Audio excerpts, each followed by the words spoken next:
I think my evil ex is haunting me.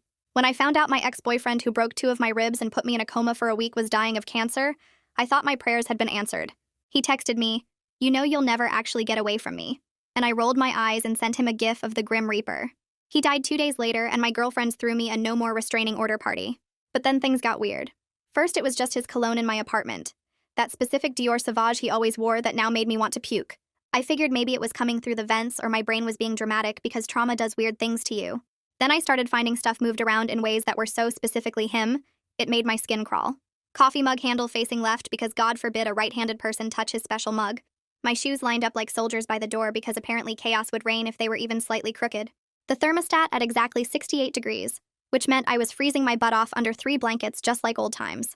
I changed my locks even though he'd never had a key because breaking in was more his style anyway. I got a security camera that showed absolutely nothing except me looking increasingly paranoid, checking it every 5 minutes.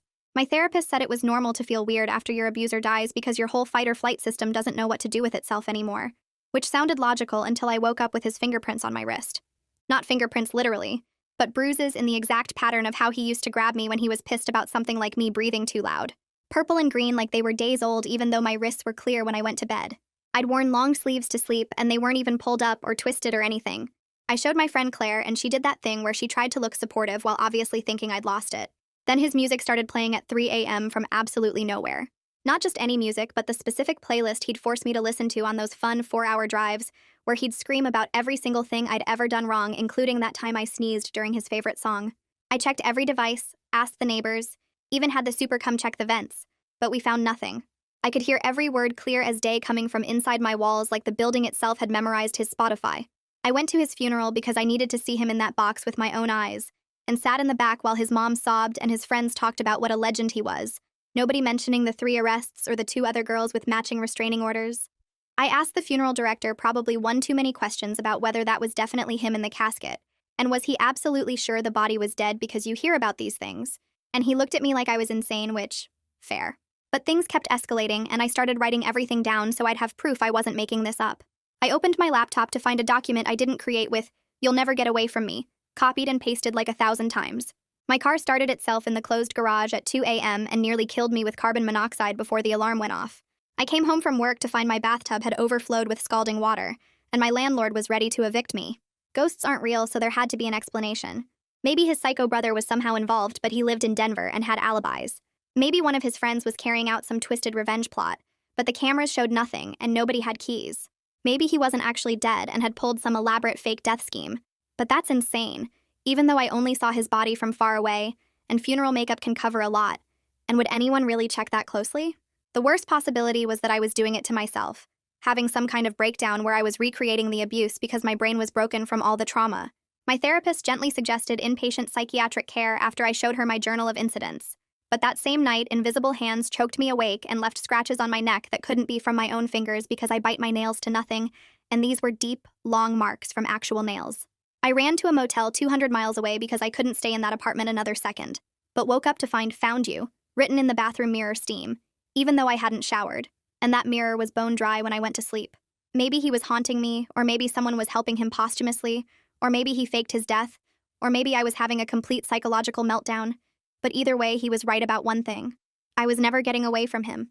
I had to find out what was happening. Listen to 90 seconds and rate me 5 stars on Spotify. Doing a giveaway for people who did this and show proof on my Instagram. There will be 4 winners, and you get to choose between a Spotify or Amazon gift card. I sat on that motel bed staring at the mirror message until my hands stopped shaking enough to think clearly. Ghosts weren't real, which meant someone real was doing this to me, and real people left real evidence. I grabbed my phone and started taking pictures of everything in that bathroom. The mirror, the dry towel rack, the bone-dry shower stall. If someone was tracking me 200 miles away, they were using actual technology, not supernatural powers, and that meant I could fight back. I packed my stuff in about 3 minutes and checked out, telling the desk clerk there was nothing wrong even though she gave me a weird look. The drive back to the city took almost 4 hours, and I spent the whole time planning what I'd say to make the police actually listen to me instead of thinking I was crazy. I had my journal with all the dates and times written down. I had photos of the bruises and scratches. I had screenshots of the threatening document on my laptop. Real evidence for a real threat, not ghost stories. I walked into the police station just after noon and asked to file a report about stalking and breaking and entering. The officer at the desk looked tired and skeptical, but he took me to a back room with a table and 2 chairs. I showed him everything while he wrote notes, watching his face stay neutral in that cop way where you can't tell what they're thinking. He asked questions about my ex being dead, and whether I was sure about that, which made me want to scream. But I stayed calm and showed him the funeral program I'd kept. He asked if I had any suspects, and I admitted I didn't know who was doing this, but someone clearly was. He asked about the visible security camera and why it didn't catch anything, and I explained that whoever was doing this obviously knew where it was. He asked if I'd considered that I might be experiencing trauma-related symptoms, and I pulled up my sleeves to show him the bruises that were still fading. He took pictures of everything with his phone and said someone would follow up, which sounded like cop speak for nothing. 2 days later, I got a call from a detective named Sebastian Gibson, who wanted to meet at a coffee shop near the station. He showed up in regular clothes, not a uniform, and he was direct about the whole situation being complicated. He told me that without a clear suspect or physical proof of someone breaking in, his resources were really limited. But then he said something that made me want to cry, which was that he believed something was happening to me, and he'd do what he could to help. He asked detailed questions about my ex's friends and family, about who had keys to my apartment, about my daily routines, and whether I'd noticed anyone following me. He wrote everything down in an actual notebook, not just his phone, and he gave me his direct number for emergencies. He said to call him immediately if anything else happened, not to wait or second-guess myself. Having someone official actually take me seriously felt like the first piece of solid ground I'd stood on in weeks. That same afternoon, I called a domestic violence advocacy center that Sebastian had mentioned. The woman who answered transferred me to someone named Cecilia Mercer, who had an opening that day if I could come in. I drove straight there and found a small office in a building that looked like it tried to be welcoming without being obvious about what it was for. Cecilia was maybe 40 with kind eyes, and she didn't waste time on small talk. She asked me to tell her what was happening, and I went through the whole thing again, expecting her to look doubtful like everyone else. But she just nodded and took notes and asked practical questions about my safety right now. She didn't question whether the incidents were real or suggest I was imagining things. She just focused on keeping me safe, which was exactly what I needed. We talked for almost 2 hours, and by the end, I felt like I had someone in my corner who actually understood how abusive relationships work. Cecilia helped me create what she called a safety plan, which was basically a detailed strategy for making myself harder to track and hurt. We went through my daily routines and figured out ways to vary them so I wasn't predictable. We established code words I could text to Claire and other friends if I felt unsafe but couldn't talk openly. We set up a system for documenting every single incident with photos, times, and detailed notes. She explained that stalkers often get worse when their victims try to escape, and my ex dying might have triggered someone else to continue his control over me. That thought made me sick, but it also made sense in a horrible way. She gave me a folder full of resources and phone numbers and made me promise to check in with her twice a week. Having a concrete plan made the fear feel slightly more manageable, like I was doing something instead of just being hunted. Over the next few days, I upgraded my security setup with cameras that weren't obvious like the first one had been. I ordered tiny cameras that could hide in normal objects and stream directly to cloud storage, so nobody could erase the footage. I set up motion sensors that would alert my phone if anything moved in my apartment when I wasn't there. The visible camera had obviously been a decoy that whoever was doing this knew to avoid, so now I was setting traps they wouldn't see coming. I spent hours placing everything perfectly, testing the angles, making sure I had coverage of every entry point and every room. It felt good to be taking action, to be strategic instead of just scared. If someone came into my apartment again, I'd have proof that couldn't be explained away. I also ordered a tracking device detector online and spent an entire afternoon sweeping my car and apartment. I checked every surface and crevice, running the detector slowly over seats and under dashboards and along baseboards. I moved furniture and checked behind picture frames and unscrewed vent covers. The detector stayed silent the whole time, which was somehow more frustrating than if I'd found something. I knew someone was monitoring my movements because they'd found me at that motel 200 miles away. But I couldn't find any obvious tracking devices, which meant either they were using something more sophisticated or they had access to my phone or accounts. The not knowing made my skin crawl, but at least I'd eliminated the simple explanations. Cecilia recommended I talk to a cyberstalking specialist named Raymond Carver, who could audit my devices for spyware or remote access. I met him the next day at a coffee shop, and he looked exactly like you'd expect a tech security guy to look, which was tired and skeptical of everything. I explained what was happening, and he asked to see my laptop and phone. I handed them over feeling weirdly exposed, like I was giving a stranger access to my whole life. He said he'd need a few days to run a thorough audit and check for any unauthorized access or monitoring software. He gave me a burner phone to use temporarily and told me not to log into any of my accounts from any device until he finished checking. Walking out of that coffee shop without my phone felt like losing a limb, but if it helped me figure out what was happening, it was worth it. 3 days later, Raymond called me on the burner phone with news that made my stomach drop and my head clear at the same time. He'd found remote access software on both my laptop and phone that had been installed weeks ago, probably before my ex even died.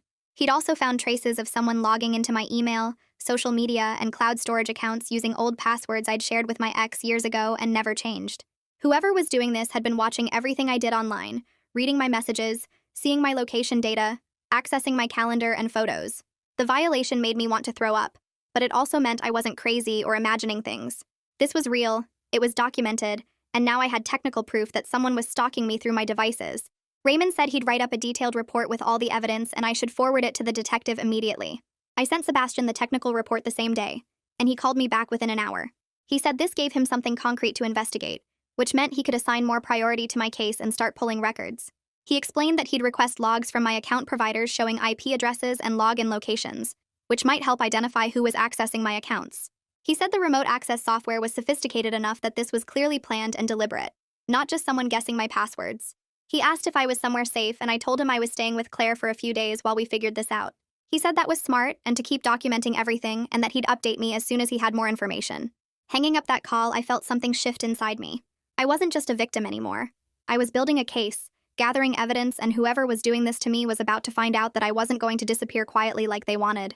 I spent that night at Claire's making lists on my laptop of everyone who'd been in my ex's life and might know enough about me to pull this off.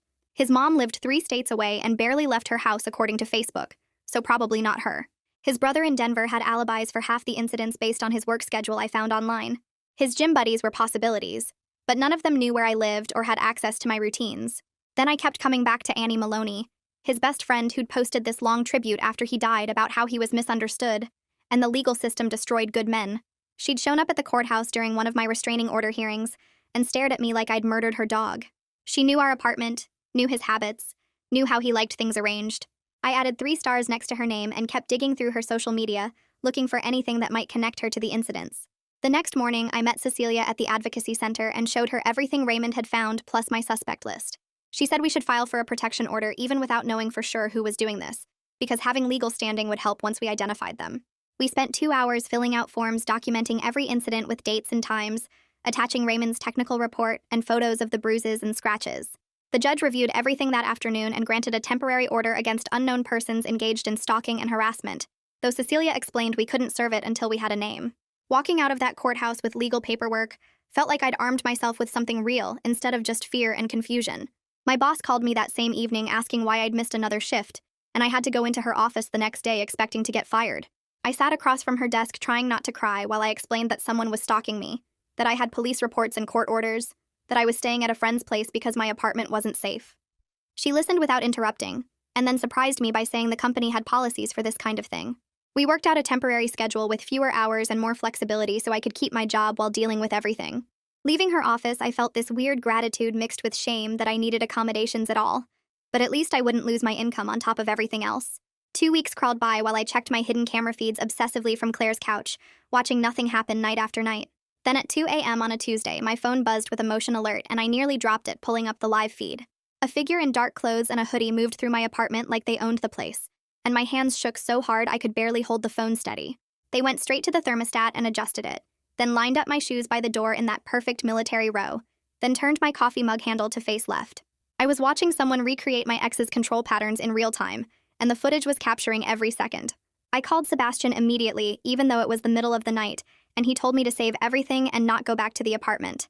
Raymond called me the next morning after I forwarded him the footage timestamp, and he said he'd found login activity from a device near my building at 3 a.m. that matched the camera timing. He couldn't identify who owned the device yet, but the pattern showed someone physically close who'd been planning these incidents carefully over weeks. The technical evidence was piling up, but we still needed a face and a name.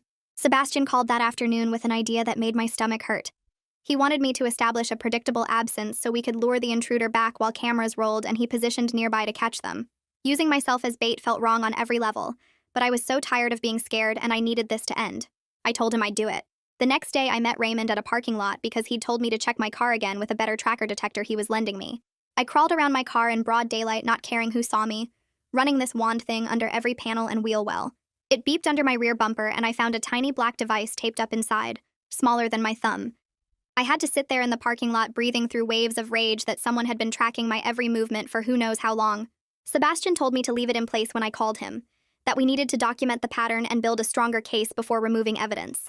Every part of me wanted to rip that thing off and smash it into pieces, but I forced myself to think like a prosecutor instead of a victim. Cecilia spent our next session coaching me on how to testify if this went to court. warning me that defense attorneys would question my credibility and suggest I was unstable.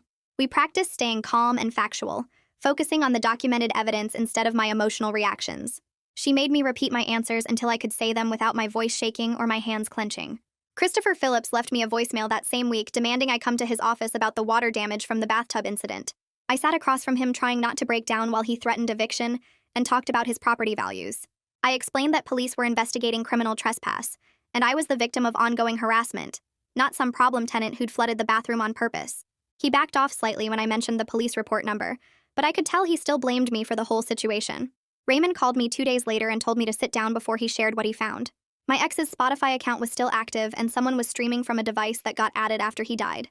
I stared at my phone trying to process what that meant, while Raymond explained that whoever was doing this had his login info and was using his actual account to play that music through my walls. The sick part was how planned it all seemed, like someone studied exactly how he used to control me and decided to keep doing it for him. I felt my hands start shaking because this confirmed someone real was behind everything, but it also meant they were twisted enough to access a dead man's accounts just to mess with my head. Raymond said he was documenting the device info and login times to build a timeline of when the harassment happened. I thanked him and sat in my car for 20 minutes just breathing, because knowing it was human somehow made it worse than thinking I was losing my mind. I found out through some online searching that Annie Maloney was hosting a memorial gathering for my ex that weekend at a community center. I bought a baseball cap and cheap sunglasses and showed up looking nothing like myself, standing in the back corner where nobody would notice me. Annie stood at the front of the room talking about what an amazing person he was, how he always helped his friends, how the world lost someone special. I watched her touch his jacket that someone had draped over a chair, running her fingers over the fabric like it was sacred. She kept picking up items that belonged to him, a coffee mug, his favorite book, holding them carefully and setting them down in specific spots. The way she arranged everything reminded me of how my apartment kept getting organized in his patterns. She looked at his photos with this intense focus that made my skin crawl, like she was memorizing every detail. I left before anyone could recognize me, but I'd seen enough to know Annie wasn't just grieving. She was obsessed. Sebastian spent the next few days canvassing my apartment building with photos of Annie that I'd pulled from her social media. Most neighbors said they hadn't seen anything, but then he knocked on the door of someone on the 3rd floor. The neighbor remembered seeing a woman with short dark hair hanging around the stairwell late at night several times over the past month. Sebastian showed her Annie's photo and she nodded, said that looked like the same person. The detail that made me feel sick was when the neighbor mentioned the woman was wearing really strong cologne, the expensive kind that smelled masculine, my ex's cologne. Annie had been in my building multiple times wearing his scent like some kind of twisted tribute, and I hadn't even known she was there. Sebastian documented everything in his report and told me this was solid evidence that someone specific was targeting me with access to the building. I had to go back to HR the following week to make my reduced hours official and explain why I needed workplace accommodations. Sitting across from the HR rep, I laid out the situation as calmly as I could, talking about ongoing safety concerns and active police investigation. They listened without judging and said they'd document everything formally and adjust my schedule to give me flexibility for court dates and meetings with police. Having it all official in my employee file made me feel less like I was failing at my job and more like I was handling a crisis the right way. The HR rep told me to let them know immediately if anyone showed up at work looking for me or if I felt unsafe. I left that meeting feeling like at least one part of my life was stable, and people believed me. The court hearing for my temporary protection order happened on a Tuesday morning, and I sat in the waiting area with my folder of evidence. When my case got called, I presented everything to the judge: the camera footage, the tracker, Raymond's technical reports, Sebastian's witness statements. The judge reviewed it all carefully and granted the temporary order, saying the pattern of harassment was clear and concerning. Sebastian got approval to serve it once we identified the harasser for certain, which meant we were close to making this official. Walking out of the courthouse with that legal paper in my hands didn't make me feel safer yet, but it was something concrete, proof that the system was taking this seriously. I called Cecilia on my way home and she reminded me this was progress, that legal protection matters even when it doesn't feel like enough. Sebastian and I planned the first bait night for that Friday, with me staying at Hope Butler's apartment while my covert cameras ran live and he parked in an unmarked car nearby. Hope made up her couch for me and told me to try to sleep, but I couldn't stop watching the camera feeds on my phone. I sat there in the dark, scrolling between different camera angles, waiting for any movement in my apartment. The hours dragged, and I started wondering if whoever was doing this somehow knew it was a trap. My eyes hurt from staring at the screen, and my neck was stiff from hunching over my phone, but I couldn't look away because I needed to see who was violating my space. Just after 2 a.m., a figure appeared on my camera feed, and I grabbed my phone so hard my hands cramped.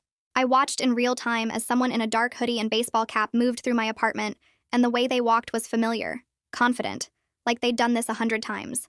They went straight to the thermostat first and adjusted it, then moved to my shoes and lined them up by the door.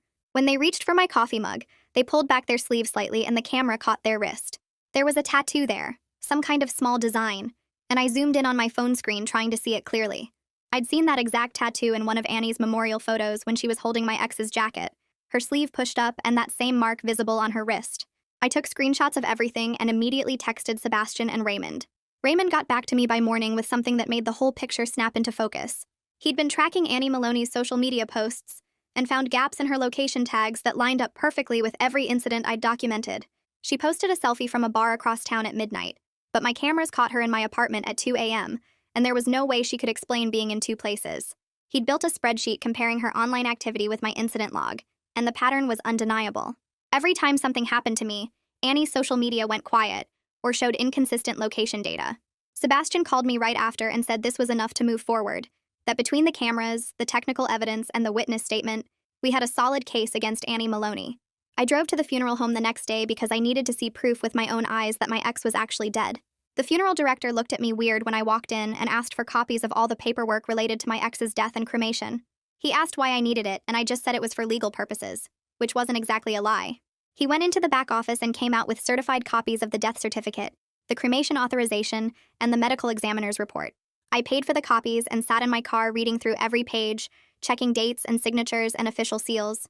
Reading those documents brought this strange feeling that was part relief and part anger mixing together in my chest. The death certificate had the medical examiner's signature and the official seal, and the cause of death listed as cancer, which meant he really was gone. He wasn't faking it, wasn't hiding somewhere planning to come back. He was actually dead and cremated and never coming back. But someone who loved him enough to worship his memory was trying to continue torturing me, and that felt even more sick than if he'd somehow faked his death. Annie had turned her grief into a mission to carry out his threats, to make sure I never got away from him even after he died. I sat there holding those papers and realized the haunting was real, just not supernatural. It was a living person who couldn't let go of a dead abuser's control. 2 days later, I opened my laptop to find my personal address posted on 3 different local message boards, with comments calling me a liar who destroyed a good man. My work email got flooded with anonymous messages saying things like, "Finish what he started and you deserve everything coming to you," each one making my hands shake worse than the last one. I forwarded everything to Raymond and Sebastian immediately, copying the headers and screenshots like they taught me. Raymond called me that same afternoon and told me to stop opening the emails, that he needed to preserve the digital evidence exactly as it came in. He walked me through setting up filters that would save everything to a separate folder, without me having to read the threats, which helped me breathe a little easier. 3 days later, Raymond sent me a report showing he'd traced the email headers and found a mistake in whoever was sending them. They were using a VPN to hide their location, but one of the emails had a leak that pinged to an IP address near Annie's workplace downtown. He explained how the technical evidence was piling up, connecting Annie to both breaking into my apartment and running the whole digital harassment thing. I met with Cecilia the next day to go over safety plans, because the doxing meant anyone could find me now. She had me write down my daily routine, and then we went through changing everything. I started taking 3 different routes to work depending on the day, never the same pattern twice in a row. Claire agreed to be my grocery store buddy so I wouldn't go to public places alone. Hope said she'd walk me to my car after work shifts. We set up code words that meant I need help right now without actually saying it. Like if I texted the word coffee to either of them, they'd call the police to my location. Living this way felt crazy and paranoid, but Cecilia kept reminding me that I wasn't being paranoid when someone was actually stalking me. Sebastian called me into the station during week 5 of building evidence and said he was ready to request a search warrant. He'd put together everything we had, which was the camera footage, Raymond's digital traces showing the remote access and email harassment, the neighbor's statement about seeing someone in the stairwell, and the GPS tracker we'd left in place to document the pattern. The judge would need to see that we had probable cause to search Annie's apartment and seize her devices. I sat in Sebastian's office while he typed up the warrant request, laying out 6 weeks of documented incidents in careful legal language. He submitted it to the judge that afternoon and told me it usually took a few days to get approval. I spent those next few days at Cecilia's office practicing my impact statement in case this went to trial. She had me write out what happened in the most factual way possible, stripping out the emotional words that would make me sound unstable. We practiced me saying I woke up to hands around my throat and discovered scratches on my neck instead of invisible hands choked me and left marks. I had to describe the fear without sounding scared, the violation without sounding like a victim, the whole nightmare without sounding like I was having a breakdown. Cecilia recorded me on her phone so I could watch myself and see where I started crying or where my voice got too high and panicked. By the 3rd practice session, I could get through the whole thing in a steady voice, sticking to facts and evidence instead of feelings.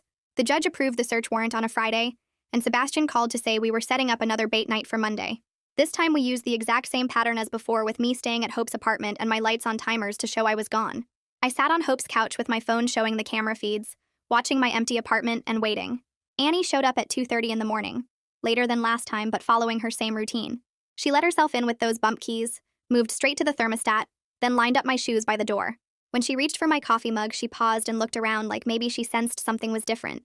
Then she pulled off her hood to wipe sweat from her face, and the camera caught her full face in perfect clarity. No shadows or angles to hide behind. I took screenshots immediately and texted them to Sebastian, who was parked 3 blocks away.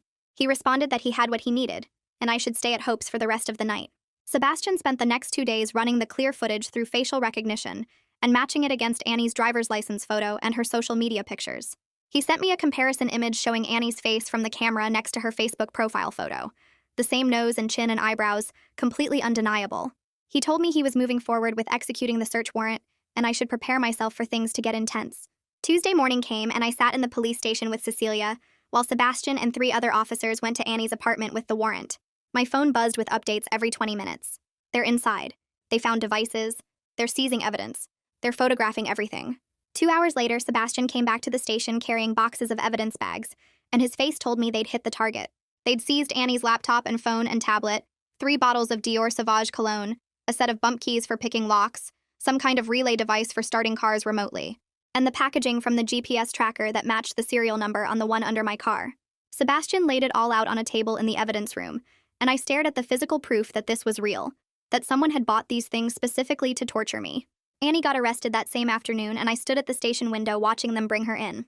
She looked smaller than I expected, this regular-sized woman in a hoodie and jeans instead of the huge monster I'd built up in my head. Her hands were cuffed behind her back, and she was crying, which made me feel weird because I'd imagined her as cold and calculating, but she just looked pathetic and sad. Sebastian charged her with stalking, breaking and entering, attempted assault for the choking incident, and cyberstalking for the email campaign and remote access stuff. He told me she'd be arraigned tomorrow and I could attend if I wanted to see the formal charges read. The next day, Sebastian interviewed Annie with her public defender sitting right there, and I watched through the two-way glass as she completely fell apart. She kept crying and saying my ex was a good man who I'd destroyed with lies and false accusations. She said after he died, she felt like someone needed to make me pay for what I'd done to him, to make me suffer the way she thought he'd suffered.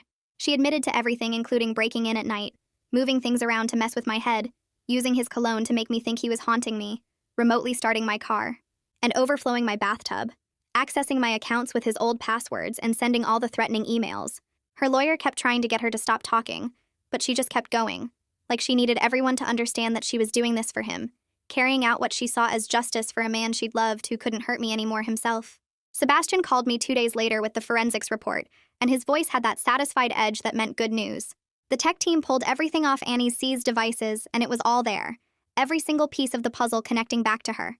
They found the remote access software she'd installed on my laptop and phone using my ex's old passwords, the Spotify account logins for casting his playlist to my apartment at 3 a.m., the drafts of threatening emails she'd sent from burner accounts. Raymond's documentation matched perfectly with the timestamps on her devices, showing she'd been accessing my accounts and cameras for months. They even found search history for how to pick locks with bump keys, how to trigger car ignitions remotely, how to make someone think they're losing their mind. Sebastian told me the prosecutor was calling it one of the most thoroughly documented stalking cases he'd ever seen, which felt weird to be proud of, but I was proud anyway. The evidence was overwhelming, and there was no way Annie could claim this was a misunderstanding or coincidence. The court hearing for my protection order happened the following week, and this time it wasn't temporary. The judge reviewed the police reports, the forensics evidence, the confession transcript, and extended the order for a full year with Annie Maloney named specifically. Sebastian explained the terms to me afterwards, going through each clause carefully so I understood exactly what was protected. No physical proximity within 500 feet, no phone calls or text messages, no emails or social media contact, no third-party contact through friends or family. If she violated any part of it, she'd be arrested immediately and face additional charges. The order would stay active for at least a year, and I could petition to extend it after that if I still felt unsafe. Having her name on an official court document instead of just unknown harasser made it feel real in a way I hadn't expected. Christopher Phillips called me the same day I got home from court, and I braced myself for another eviction threat. Instead, he apologized, actually used the word sorry, and told me Sebastian had sent him a letter explaining the apartment damages were caused by criminal trespass. He said he should have taken my concerns more seriously when I first reported the incidents, and he was dropping any eviction proceedings. I accepted his apology because what else was I going to do? But the whole conversation felt surreal after weeks of him treating me like a problem tenant. He even offered to change my locks again at no charge and install a deadbolt, which was nice, but also way too late to make me feel safe there. I told Cecilia the next day that I wanted to move anyway, because that apartment would never feel like home again. Every room had memories of finding things moved or waking up to attacks or discovering new violations of my space. She understood immediately and helped me apply for emergency relocation funds through the DV Advocacy Center, filling out forms that documented the stalking campaign and explained why staying there would harm my recovery. The application asked for details about the harassment, and I had pages of documentation to attach, which made the process easier, but also meant reliving everything again. Cecilia said the funds usually took a few weeks to process, but my case was strong because of the criminal charges and protection order. Living somewhere Annie had never accessed felt essential, like I couldn't actually start healing until I was in a space she hadn't contaminated. Raymond met me at a coffee shop the following Tuesday to rebuild my digital security from the ground up. He brought a notebook full of instructions and spent 3 hours walking me through everything. We created unique passwords for every single account using a password manager, set up hardware authentication keys that required physical devices to log in, and established compartmentalized email addresses for different purposes. He showed me how to check for unauthorized access attempts, how to recognize phishing emails that might try to steal my credentials, how to use two-factor authentication properly. He made me practice the security steps until I could do them without his help, and he set up monthly check-ins to make sure I was maintaining the protections. Having an expert I trusted monitoring my digital safety made me feel like I could use my laptop and phone again without constant paranoia. Sebastian called me a week later with news I'd been dreading. Annie's public defender was pushing hard for a plea deal to avoid trial, arguing that she had no prior criminal record and was suffering from complicated grief over my ex's death. The prosecutor was considering it because trials are expensive and time-consuming, and the evidence was so strong that Annie would probably plead guilty to something. Sebastian was honest that the charges might get reduced, maybe dropping the attempted assault or combining the cyberstalking counts, and the sentence might be lighter than what I wanted. He told me the system often disappoints victims, and he was sorry he couldn't promise me perfect justice. But he also said the evidence was strong enough that Annie would face real consequences either way, whether that was jail time or probation or both. I appreciated his honesty, even though it made me angry that she might get a deal after putting me through months of terror. I scheduled a session with Alice Rutledge focused specifically on integrating what I now knew with what I'd experienced. We worked on distinguishing between real threats and trauma triggers, rebuilding my ability to trust my own perceptions after weeks of gaslighting. She helped me understand that my instincts had been right all along, that I wasn't crazy or paranoid, that someone really was violating my space and safety. We practiced identifying the difference between justified fear, based on actual danger and anxiety responses left over from the abuse. She taught me grounding techniques for when my body reacted to triggers even though my brain knew I was safe. The session helped me feel less broken, like maybe I could learn to trust myself again even after someone had deliberately tried to destroy that trust.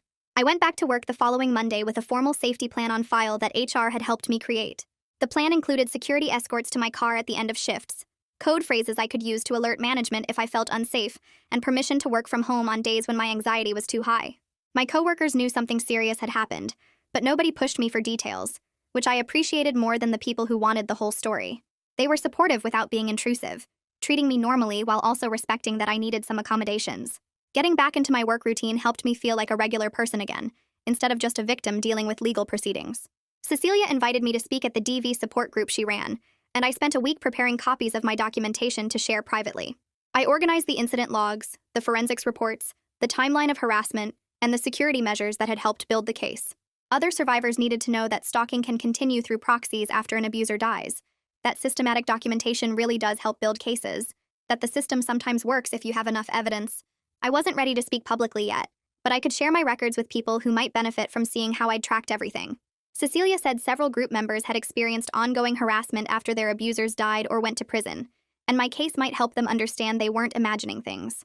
The prosecutor scheduled a plea hearing for 3 weeks out and added cyberstalking enhancement charges based on Raymond's detailed technical logs. Annie's lawyer argued for leniency at the preliminary hearing, claiming she was a grieving friend who made terrible choices, but the prosecutor pushed back hard. He cited the sustained campaign over months, the multiple methods of harassment, the physical danger of the car incident and the choking attack, and the fact that my ex had multiple victims with restraining orders which proved a pattern. The judge seemed unimpressed with the grief defense and set the plea hearing date, warning Annie's lawyer that the evidence supported serious charges regardless of her emotional state. I left the courthouse feeling like maybe the system was actually taking this seriously, like maybe Annie would face real consequences for trying to finish what my ex had started. I started apartment hunting the next week because staying in that building felt impossible even with Annie arrested. Cecilia gave me a list of places with actual security, and I toured 5 buildings before finding one that felt right. The manager showed me a 2-bedroom unit on the 4th floor with key fob entry at every door and cameras covering all the common areas. I walked through each room, checking the windows and testing the locks, while she explained the building had overnight security and required background checks for all residents. The 2nd bedroom meant Claire could stay over when I needed company without us cramping each other on a couch. I filled out the application right there and paid the deposit with money I'd been saving for a vacation I never took. The manager called 2 days later to say I was approved, and we scheduled the lease signing for that Friday. Sitting in her office with the pen in my hand felt like the first real choice I'd made in months, instead of just reacting to whatever nightmare came next. I signed every page and got my keys and walked through the empty apartment, running my hands along walls that nobody had ever violated. Moving day happened 3 weeks later, with Claire, Hope, and Cecilia showing up with boxes and packing tape. We loaded my stuff systematically, and I threw away anything that felt contaminated by the old apartment. The coffee mug with the handle that had to face left went straight in the trash. The thermostat I'd fought with for months stayed on the wall for the next tenant. We hauled boxes up 4 flights of stairs because the elevator was broken, and I didn't even care because this was my place that Annie had never touched. Claire organized my kitchen while Hope assembled my bed frame, and Cecilia helped me set up a mail forwarding system through a P.O. box 2 neighborhoods over. I gave my new address only to the 3 of them, plus Sebastian and Alice, and told everyone else to use the P.O. box. We ordered pizza for dinner and sat on my empty living room floor eating off paper plates, and I felt almost normal for the first time since this whole thing started. They left around 9, and I locked the door behind them with my new keys and stood in the silence of my clean apartment. The plea hearing got scheduled for 2 weeks after I moved in, and I sat in the courtroom with Cecilia while the prosecutor laid out the charges. Annie stood next to her lawyer, looking small and sad, and nothing like the monster who'd choked me awake. The prosecutor detailed every incident with dates and evidence while Annie stared at the floor. Her lawyer tried arguing she was a grieving friend who made terrible choices, but the judge cut him off and asked if Annie understood the seriousness of stalking and breaking and entering and cyberstalking. Annie said yes in a voice so quiet I barely heard it. The judge accepted her guilty plea and sentenced her to 3 years probation, with conditions that included monitored devices and mandatory mental health treatment and absolute no-contact orders. She had to check in with a probation officer twice a month, and any violations would mean immediate jail time. The judge looked directly at me when he confirmed the protection order would stay active, and told Annie that stalking survivors deserve to feel safe in their own homes. We walked out of the courthouse, and I felt this weird mix of relief and disappointment, because part of me wanted to face her and tell her exactly what she'd done to me. Cecilia bought me coffee at the shop across the street, and we sat by the window watching people walk past. She reminded me that protecting my mental health mattered more than perfect justice, and that I'd done everything right by documenting and reporting. I told her I kept thinking about how I'd wanted to testify and make Annie hear what those months were like. Cecilia said healing wasn't about confronting abusers. It was about building a life where they couldn't reach me anymore. We talked about safety planning for the next few months while Annie adjusted to probation, and I promised to keep checking in weekly. She walked me to my car and waited while I checked the back seat and under the vehicle before getting in. Sebastian called that evening to do final check-ins about my case. He confirmed my protection order was active in the system, and my new address was confidential in all police records. He gave me his direct contact information and told me to call immediately if Annie violated any conditions or if I felt unsafe for any reason. He said I'd done everything right by documenting every incident and trusting my instincts even when other people doubted me. That validation from someone who dealt with cases like mine every day helped quiet the voice in my head that kept saying I'd overreacted or imagined things. We went through my safety plan one more time, and he reminded me that probation violations were taken seriously, and Annie would face real consequences if she tried anything. I spent the next few days introducing myself to neighbors without giving them my whole story. I knocked on doors and explained I had a protection order against someone and asked them not to give out information about me to anyone. Most people were understanding and promised to let me know if anyone came around asking questions. The building manager flagged my unit in her system for extra security attention and gave me her cell number for emergencies. She said the overnight security guard would do extra checks on my floor, and the camera footage was stored for 90 days if we ever needed it. Having these protections felt strange after months of being completely exposed, but I was learning to accept help instead of trying to handle everything alone.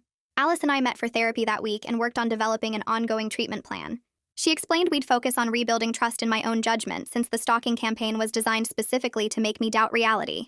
We'd process both the original abuse from my ex and Annie's harassment as separate but connected traumas. She taught me techniques for recognizing when my anxiety was responding to real danger versus old triggers that didn't match my current situation. I told her about sleeping better in the new apartment, and she said that safety was the foundation for all other healing.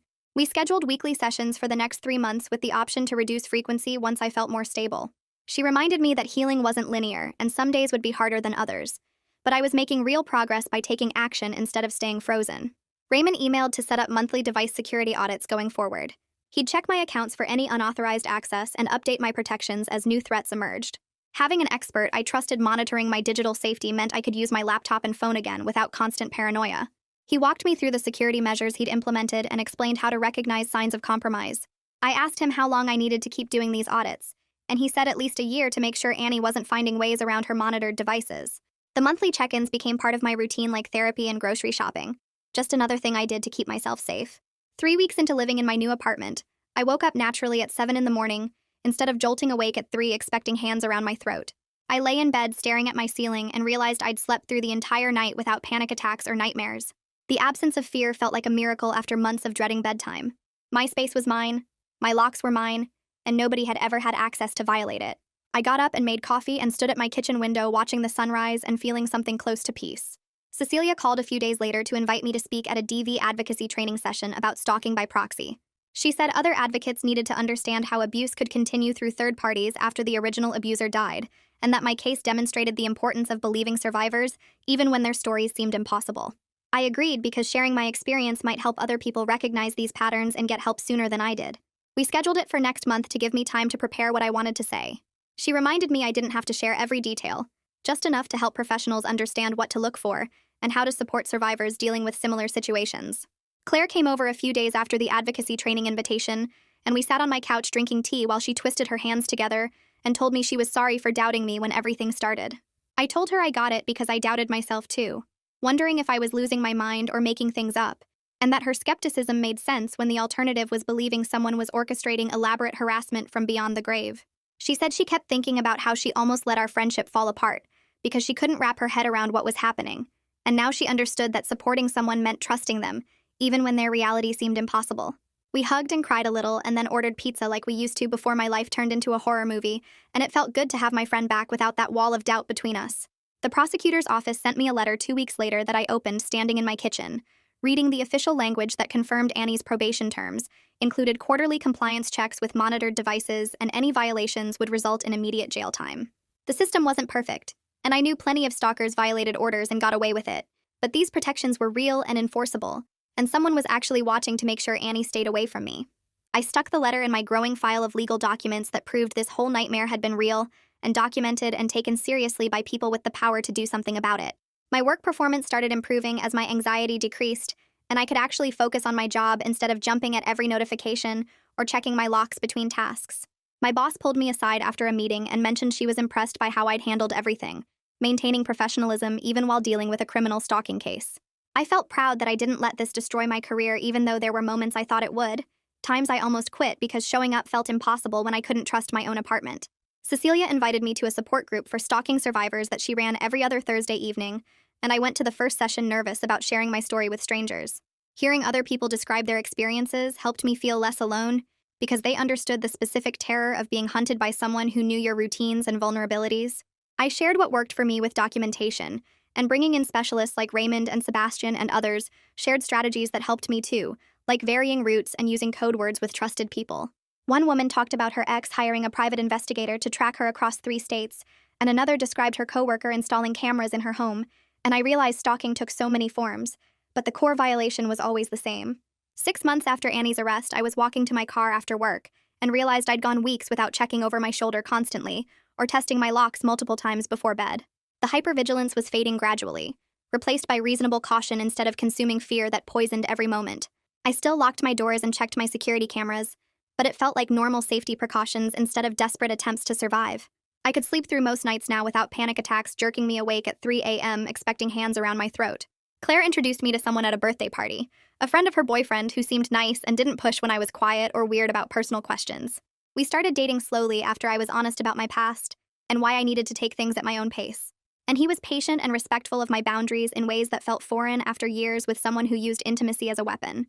I was learning that not everyone saw relationships as battlegrounds for control, that some people actually listened when you said no or asked for space. Raymond did his monthly security audit and called to confirm all my accounts showed clean activity logs with no unauthorized access attempts since we'd locked everything down.